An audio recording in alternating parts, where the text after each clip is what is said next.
네, 안녕하세요. 부티비 구독자 여러분, 부동산 R114 윤지혜 수석 연구원입니다. 제가 어제 그 YTN 쪽에 이제 출연하다 보니까 거기 앵커님께서 세종시에 들어가도 되는 거냐? 뭐 여윳돈이 있으면 들어가도 되는 거냐? 해서 제가 답변을 드리기를 들어가도 된다. 라고 일단 설명을 드렸어요. 그래서 관련해서 그 YTN에서는 제가 한 2가지 정도 이 이유 때문에 괜찮다라고 설명을 드렸는데 부티비에서는 7가지 이유들을 뽑아서 구체적으로 설명을 드리도록 할게요. 일단 첫 번째는 지금 이제 저희가 이제 대선 국면에 들어가다 보니까 여러 가지 이제 공약들이 나올 건데 그 중에 공통적으로 반드시 대선 후보들이 끌고 나오는 이슈가 국토 균형 발전입니다.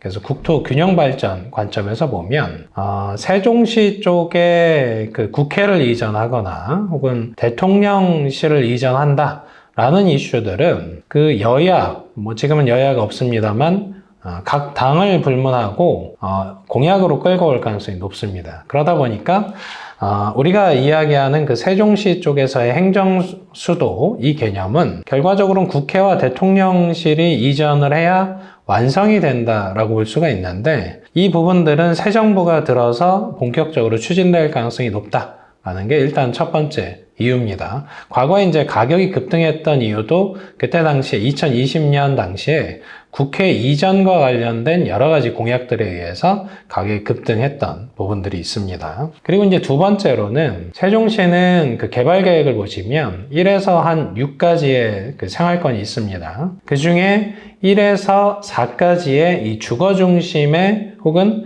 국가 여러 기관들이 이전하는 이 그 종류의 그 기반 시설들은 이미 완성이 됐습니다. 완성이 됐고, 그리고 그 세종시에서 가장 우려가 됐던 부분은 초기에 기반 시설이 너무 약하다 보니까 살기 불편하다 이런 이슈가 있었는데 지금 뭐 교육 혹은 상업시설, 뭐 일자리 이런 부분들이 안정화되어 있다 이렇게 볼 수가 있고요. 나머지 이제 5, 6 생활권에 대한 개발 계획들은 주거보다는 의료 그리고 이제 복지 혹은 첨단 지식 기반의 이제 개발 사업들입니다. 뭐 이런 부분들을 봤을 때 앞으로의 개발 사업들은 굉장히 이제 뭐 주거 중심이 아니기 때문에 그 원래 1에서 4 생활권에 있었던 주거에 사실은 기대감을 형성하는 개발 계획들이다 라고 볼 수가 있고요. 그리고 이제 세 번째로는 가격입니다.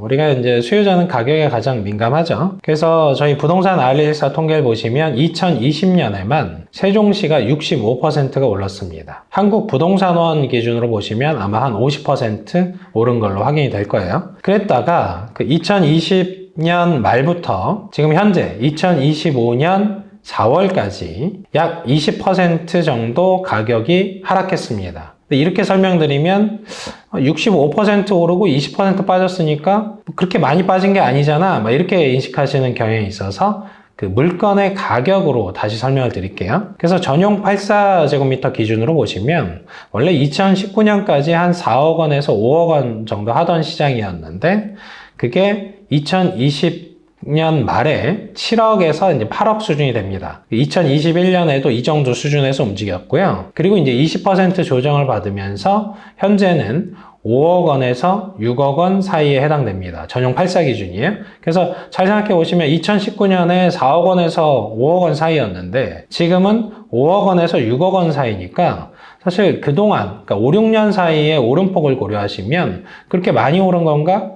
라는 생각을 일단 하셔야 됩니다. 인플레이션 반영 수준으로 지금 돌아왔거든요. 그래서 가격 부담이 이제는 뭐 그렇게 크지 않다라고 볼 수가 있고요. 그리고 이제 네 번째는 이렇게 이제 급격하게 올랐다가 조정받았던 주요 원인이 한 해 동안 세종시에서 10,000가구씩 입주를 했었습니다. 10,000 가구씩 입주를 했었는데 지금은 이제 현재 시점부터 연간 단위의 입주 물량을 보시면 한 해 동안 한 1,000가구 혹은 뭐 한 2,000가구 정도에서만 움직입니다. 연간 단위로. 그러니까 사실상 초과 공급에 대한 우려감도 이 지역에선 일단 사라졌죠. 그리고 이제 다섯 번째는 우리가 이제 지금 지방 지역을 굉장히 안 좋게 보는 주요 원인이 미분양 주택이 너무 많다. 이 부분입니다. 근데 세종시는 미분양이 없습니다. 그러니까 청정 지역이라고 볼 수가 있는데 굳이 따지자면 2025년 2월 기준으로 55가구 정도의 미분양이 있습니다. 세종시랑 뭐 전혀 상관이 없는 수준의 물량이죠.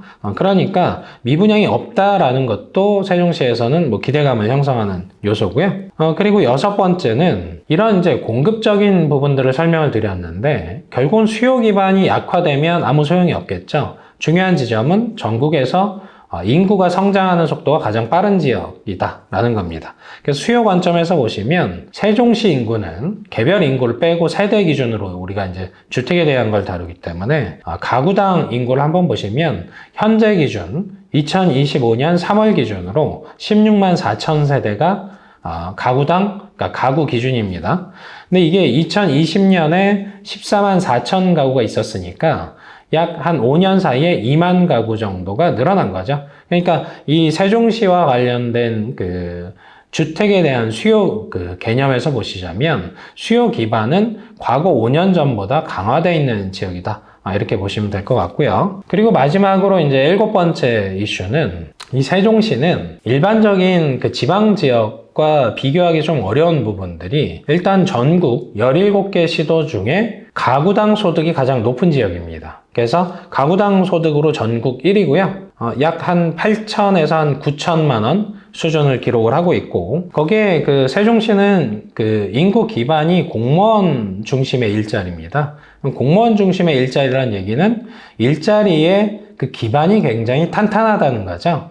거기에 이런 뭐 세종시 쪽으로의 뭐 대통령실, 뭐 국회 이런 이전까지 있다면 일자리 기반이 더 강화되는 이슈가 있다라고 볼 수가 있고 그리고 이제 지방의 가장 문제점은 노령 세대, 그러니까 고령 세대가 굉장히 많아진다는 이슈인데 세종시는 전국에서 가장 젊은 도시입니다. 그래서 15세에서 39세 인구가 청년 인구라고 부르는 부분인데 이게 한 31% 수준을 가지고 있다는 거니 이렇게 보이거든요. 그럼 그 얘기는 뭐냐? 장기적으로 이 도시가 젊은 세대들을 많이 품고 있기 때문에 앞으로도 발전 가능성이 높다. 라고 볼 수가 있는 거죠. 그래서 이상의 그 7가지 이유들을 종합을 해서 보면 세종시의 향후 한 뭐 5년 정도 기준으로 봤을 때 발전 가능성이 훨씬 큰 지역으로 보시는 게 맞습니다. 다만 과거에 그 너무 비싸게 그 거래됐던 부분들은 이미 어느 정도 반영이 되면서 거품이 빠졌으니까 앞으로는 좀 긍정적인 시각에서 세종시를 바라볼 필요가 있다. 이렇게 평가를 해드립니다. 예, 뭐 이 정도 이슈에서 사실 세종시를 좀 다뤄봤고요. 향후에도 이제 뭐 여러 가지 공약들이 나오면서 세종시와 관련된 기대감들은 계속 형성이 될 거다라고 설명을 드리고 오늘 이슈는 마치도록 하겠습니다. 감사합니다.